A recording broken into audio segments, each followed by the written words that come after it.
नमस्कार मंडळी, आज उपवासासाठी काहीतरी स्पेशल बनवायचं आहे. तर चला बनवूया खुसखुशीत साबुदाणा वडा. तर यासाठी आपण इथे बटाटे उकडून घेतलेले आहेत आणि साबुदाणा स्वच्छ धुवून भिजत ठेवलेला होता. तर भिजवताना पाणी मात्र जास्तीचं वापरू नका. साबुदाणा जेवढा बुडेल तेवढंच पाणी घ्या. बटाटे सोलून कुस्करलेले आहेत, त्यामध्ये मी घातलेला आहे साबुदाणा आणि शेंगदाण्याचा कूट, सोबतच मिरची आणि जिऱ्याचं दरदरं वाटण करून तेही त्याच्यामध्ये मी घातलेलं आहे. आता घालूया चिरलेली कोथिंबीर आणि मीठ. सर्व मिश्रण एकत्र करून मिक्स करून घेऊया आणि मळून घेऊया. मळून झाल्यानंतर त्याचे गोळे करून त्याला वड्याचा शेप देऊन ते बाजूला ठेवून देऊया. मंडळी, तुमचा साबुदाणा वडा पण फुटतो का? मला कमेंटमध्ये नक्की सांगा. आणि तुम्ही उपवासात काय काय बनवता हे देखील मला कमेंट करून नक्की सांगा.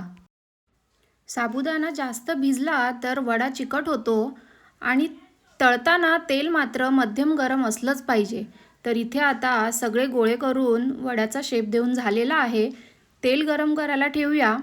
तेल गरम झालं की आपण एक एक करून त्यामध्ये सगळे वडे घालूया आणि दोन्ही बाजूला खरपूस आपण अशी तळून घेऊया. कुरकुरीत बाहेरून आणि आतमधून मऊ असे हे वडे होतात. तर तुम्ही नक्की ट्राय करा.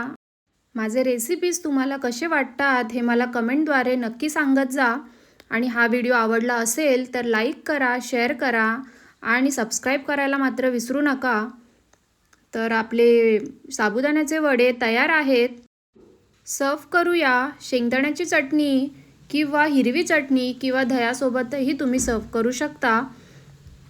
तर भेटूया आपण पुढच्या व्हिडिओमध्ये. तोपर्यंत हेल्दी खा आणि हेल्दी राहा. माझ्या व्हिडिओंपैकी कोणती रेसिपी तुम्ही ट्राय करून पाहिली आहे हे मला नक्की सांगा.